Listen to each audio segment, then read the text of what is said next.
அழைப்பதில் நான் மிகவும் மகிழ்ச்சி அடைகிறேன். இன்று நாம் பார்க்க போகும் தேவ வசனம், அல்லாஹ் இஸ் ஜீசஸ், ஜீசஸ் இஸ் அல்லாஹ். என்னடா இது, இன்றைய தலைப்பே சற்று புதிதாக இருக்கிறதே என்று நினைப்பீர்களே. ஆனால் கூகுளில் போயிட்டு அல்லாஹ் என்றால் என்ன என்று சர்ச் பண்ணி பாருங்க. இங்கிலீஷில் அழகாக சொல்லுது, மீன்ஸ் காட். இந்த காட் என்ற வார்த்தையை அரேபிக் கிறிஸ்டியன்ஸும் முஸ்லிம்ஸும் பயன்படுத்துகிறாங்க. உங்களுக்கு தெரியாதது ஒன்றும் கிடையாது. மோனோதீஸ்டிக் ரிலிஜன் என்ன சொல்கிறது என்றால் ஒரே கடவுள். கிறிஸ்துவர்களும் முதலிலே ஜுடாயிசமாய் அழைக்கப்பட்டவர்கள், பின்பு கிறிஸ்துவின் பிறப்புக்கு பிறகு கிறிஸ்துவர்களாய் அழைக்கப்பட்டிருக்கிறார்கள். இவர்களும் ஒரே கடவுள் என்று தான் சொல்கிறார்கள். ஆனால் இந்த ஒரே கடவுள் 3 ஆட்களாய் இருக்கிறார்கள் என்று சொல்லப்பட்டிருக்கிறது. இந்த தலைப்பை நான் ஏற்கனவே ஒரு சொற்பொழிவில் ஆற்றி இருக்கிறேன். அதை பார்ப்பவர்கள் தெரிந்து கொள்ளலாம். அடுத்து பார்த்தீங்கன்னா, இந்த காட் என்ன அல்லாஹ் என்றால், இந்த காட் என்ற வார்த்தை எங்கெல்லாம் வருகிறது பைபிள்னு பார்க்கும் பொழுது, ஜெனசிஸ் சாப்டர் 1 verse 1, ஆதி ஆகமம் முதல் அதிகாரம் முதல் வசனம், ஆங்கிலத்திலே படிக்கிறேன், தெளிவாக இருக்கிறது. In the beginning God created the heaven and the earth. In the beginning, அதாவது உலகம் உருவாவதற்கு முன்னால காட், முன்ன பார்த்தேன் இல்லையா, அல்லாஹ்னா காட்னு. அந்த காட் பைபிளில் சொல்லியிருக்குது, created the heaven and the earth. அதே ஜெனசிஸ் 1:2 பார்த்தீங்கன்னா, ஸ்பிரிட் ஆஃப் காட் வாஸ் ஹோவரிங்னு போட்டிருக்கு. அப்படி என்றால் தேவ ஆவியானவர் நீரின் மேல் அசைவாடி கொண்டிருந்தார். ஃபஸ்ட்டு பார்த்தோம் காட் வேர்ட், ஸ்பிரிட்டையும் பார்த்துட்டோம் இல்லையா. அடுத்து ஜெனசிஸ் 1:26, ஆதி ஆகமம் 1ஆம் அதிகாரம் 26ஆம் வசனம் இவ்வாறு சொல்கிறது, God said, let us make man in our image. இங்கு God said, let என்பது ப்ளூரல், ஒருமை பன்மை, பன்மையை குறிக்கிறது. இந்த 3 ஆட்களாக இருக்கிற தேவன் ஒரே தேவன். அவர் சொல்கிறார், let us make man in our own image. மனிதனை நம்முடைய சாயலாக படைப்போம் என்று சொல்லுகிறார். இந்த இயேசு ஆதியிலே தேவனோடு இருந்தாரா, இயேசு கடவுளா, இயேசு அல்லாவா என்பதற்கு உண்டான சாட்சிய வேத வசனங்களை நாம் ஆராய்ந்து பார்க்க போகிறோம். ஏன்னா அல்லாஹ் இஸ் ஜீசஸ், ஜீசஸ் இஸ் அல்லாஹ் என்று தலைப்பு கொடுத்துருக்கேன் இல்லையா.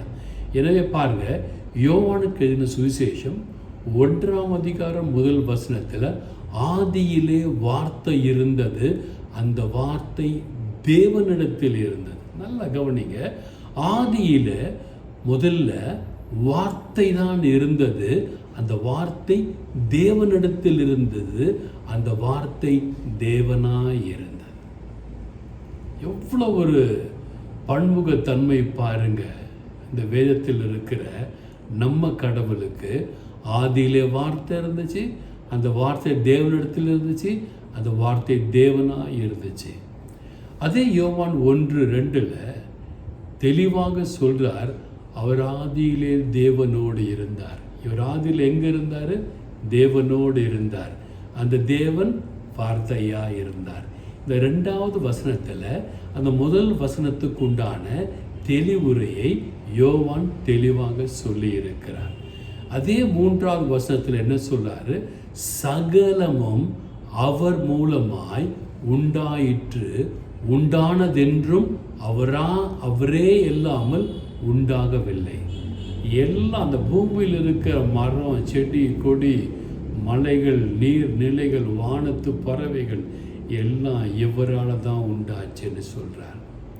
அதே யோவானுக்கு சுவிசேஷம் 1ஆம் அதிகாரம் 10ஆம் வசனத்தில் அவர் உலகத்தில் இருந்தார், உலகம் அவர் மூலமாய் உண்டாயிற்று, அவராலே அல்லாமல் ஒன்றும் உண்டாகவில்லை, உலகமோ அவரை அறியவில்லை. இயேசு ஆதியில உலகத்தில் இருந்தார், உலகத்திற்கு ஒளியாய் இருந்தார். யோவான் 8:12 சொல்றார், நான் உலகத்திற்கு ஒளியாய் இருந்தேன். எப்பெல்லாம் சூரிய நமஸ்காரம் நீங்கள்லாம் பண்ணுறீங்களோ அப்பெல்லாம் இயேசுவை பார்த்து நமஸ்காரம் பண்ணுறீங்க. ஏன்னா அவர் தான் சொல்கிறார், நான் உலகத்திற்கு ஒளியாக இருக்கிறேன். இந்த ஒளி பாருங்க, இந்த உலகம் அழியும் வரை ஒளி உலகத்தில் இருந்து கொண்டே தான் இருக்கும். உங்களுக்கு பிடிக்குதோ பிடிக்கலையோ ஒளி இருந்து கொண்டே தான் இருக்கும்.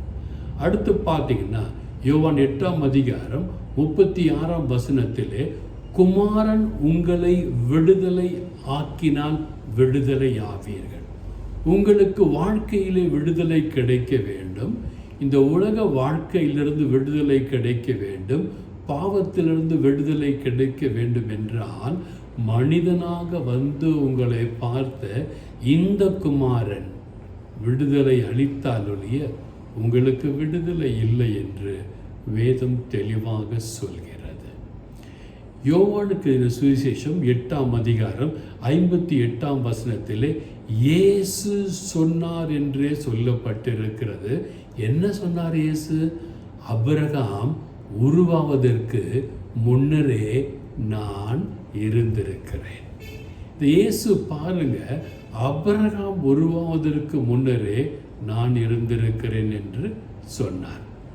அடுத்து பார்த்தீங்கன்னா யோவானுக்கு சுவிசேஷம் 10ஆம் அதிகாரம் 30ஆம் வசனத்தில் பிதாவை பற்றி சொல்லியிருக்கிறார்கள். இயேசு அப்படிதானே வந்தார்னு நிறைய பேர் சொல்லுவாங்க. இந்த 10:30 தெளிவாக சொல்லுகிறது, நானும் பிதாவும் ஒன்றாய் இருக்கிறோம். இயேசுவும் பிதாவும் ஆதியில் ஒன்றாய் இருந்தாங்க. மனிதராய் அவதரித்து வந்த பொழுது இந்த மனித அவதாரம் அந்த வார்த்தையை விட்டு விட்டு வந்த வார்த்தையை நோக்கி ஜெபிக்கிறது. ஸோ இயேசு பிதாவுக்கு கீழே இருக்காரோ இல்லை பிதாவுக்கு காலடியில் இருக்காரோன்னு கிடையாது. யோவான் 10:30 இயேசுவே தெளிவாக சொல்கிறார், நானும் பிதாவும் ஒன்றாய் இருக்கிறோம். வேறு வேறு ஆளு கிடையாது. பிதா ஒரு ஆள், குமாரன் ஒரு ஆள், பரிசுத்த ஆவி ஒரு ஆளும் கிடையாது. நானும் பிதாவும் ஒன்றாய் இருக்கிறோம். ஆவி அவருக்குள்ளே இருக்கிறது. அடுத்து பார்த்தீங்கன்னா யோவானுக்கு சுவிசேஷம் 14ஆம் அதிகாரம் 9ஆம் வசனத்தில் பிலிப்பு சொல்கிறாரு, இயேசுவே எங்களுக்கு பிதாவை பார்க்கணும், இயேசுவே எங்களுக்கு பிதாவை பார்க்கணும். அப்போ இயேசு சொல்கிறார், பிலிப்பே இத்தனை காலமாக நான் உன் கூடயே இருக்கேனே, உனக்கு இது கூட தெரியலையா? என்னை கண்டவன் பிதாவை காண்கிறான். அப்போ இயேசுவை கண்டவங்க அல்லாவை காண்றாங்க. அல்லாவை காணணும்னு நினச்சா இயேசுவை பார்த்தா போதும். இந்த அல்லாஹ் இஸ் ஜீசஸ், ஜீசஸ் இஸ் அல்லாவுக்கு தெளிவான தெளிவுரை கொடுக்கப்பட்டிருக்கிறது.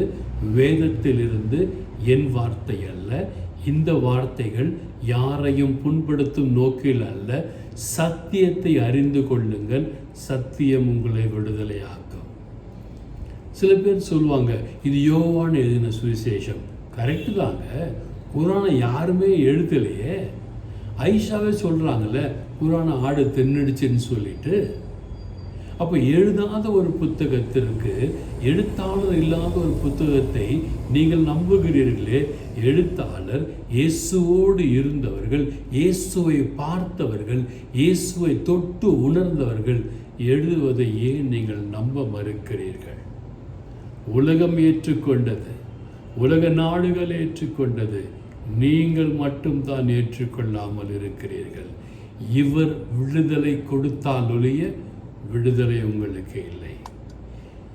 எபிரேயருக்கு திருமுகம் 12ஆம் அதிகாரம் 1 வசனத்தின் பிற்பகுதி சொல்கிறது, விசுவாசத்தை துவக்குகிறவரும் விசுவாசத்தை முடிக்கிறவரும். உங்கள் வாழ்க்கையிலே பரலோகம் என்கின்ற ஒரு விசுவாசம் உங்களுக்கு வேண்டும் என்றால் விசுவாசத்தை துவக்கிறவர் இவர் தான், முடிக்கிறவர் இவர் தான். அடுத்து பார்த்தீங்கன்னா யோவானுக்கு சுவிசேஷம் 17ஆம் அதிகாரம் 5ஆம் வசனத்தை பார்க்கும் பொழுது, உலகம் உண்டாவதற்கு முன்னமே உம்மிடத்தில் எனக்கு உண்டான மகிமை. உலகம் உண்டாகிறதுக்கு முன்னாலேயே இயேசுவுக்கு பிதாவினிடத்தில் மகிமை இருந்தது. ஏன்னா 3 பேர் ஒன்றா தானே இருந்தாங்க, ஒரே கடவுளாக தானே இருந்தாங்க. இயேசு பூமியில் இருக்கும்போது சொல்கிறார், உலகம் உண்டாவதற்கு முன்னரே பிதாவே உம்மிடத்திலே எனக்கு மகிமை இருந்தது. யோவான் 14:9 சொல்கிறார், என்னை கண்டவன் பிதாவை காண்கிறான். எனவே இத்தனை வசனங்கள் உங்களுக்கு இன்று கொடுக்கப்பட்டிருக்கிறது. இந்த வசனத்தின் தெளிவுரைகள் ஒன்றே ஒன்றுதான், அல்லாஹ் இஸ் ஜீசஸ், ஜீசஸ் இஸ் அல்லாஹ். இயேசு அல்லாஹ், அல்லாஹ் தான் இயேசு. ஒரே கடவுளை வணங்குகிறவர்கள் கிறிஸ்தவர்கள். அவர்கள் வேறு யாரையும் வணங்குறது இல்லை. சிலர் சொல்லுவாங்க, மரியாதை வணங்குறாங்க, அந்தோனியாரை வணங்குறாங்க, அங்கே வணங்குறாங்க. அதெல்லாம் உண்மை இல்லைங்க. மரியாதை செலுத்துகிறார்கள், வணக்கம் செலுத்துகிறார்கள். எவ்வாறு ஒரு முல்லாவை பார்த்து மசூதிக்கு போனால் அது குனிஞ்சு மரியாதை செலுத்துகிறாங்களோ அதே போன்று தான் மரியாதை செலுத்துகிறார்கள். இயேசுவோடு இருக்கிற முன்னாட்டை போயிட்டு அந்த மயில் இறகுல தட்டனா நல்லா அதுன்னு சொல்லி நினைக்கிறாங்க. அதே போன்று தான் இயேசுவோடு இருக்கிற பாஸ்டர்மாருங்க, ஊழியக்காரங்க, குருக்கள், கன்னியர்கள் அவரிடத்தில் போய் ஜெபித்தால் நல்லது நடக்கும் என்று நினைக்கிறார்கள். கிறிஸ்துவர்கள், ஜுடாயிசத்திலிருந்து வழி வந்தவர்கள் வணங்கும் தெய்வம் ஒரே தெய்வம், இயேசு கிறிஸ்து. அவர்தான் பிதாவாயிருந்தார், குமாரனாயிருந்தார், பரிசுத்த ஆவியாய் இருக்கிறார். இதிலே குழப்பம் வேண்டாம். Jesus is Allah, Allah is Jesus. இந்த சத்தியத்தை பைபிள் எடுத்து தயவு செய்து நான் சொன்ன ஒவ்வொரு வார்த்தையும் எடுத்து வாசியுங்கள், தியானியுங்கள். இஸ்லாமிய நண்பர்கள் உங்களை கொடுப்புவார்களேயானால் தெளிவாக இந்த வசனங்களை சொல்லுங்கள். அவர்களும் இயேசுவை ஏற்றுக்கொள்ளக்கூடிய காலம் வந்துவிட்டது. நிறைய பேர் இயேசுவை ஏற்றுக்கிட்டாங்க. நிறைய இஸ்லாமியர்கள் கிறிஸ்தவராய் மாறிக்கொண்டிருக்கிறார்கள். நீங்கள் தெளிவாக சொல்ல வேண்டியது, அந்த புத்தகம் எழுதப்பட்டது யாரால்? யாரால் எழுதப்படவில்லை. கபிரியேல் தூதர் வந்து சொன்னதாக சொல்லப்படுகிறது முகமது நபிகளுக்கு.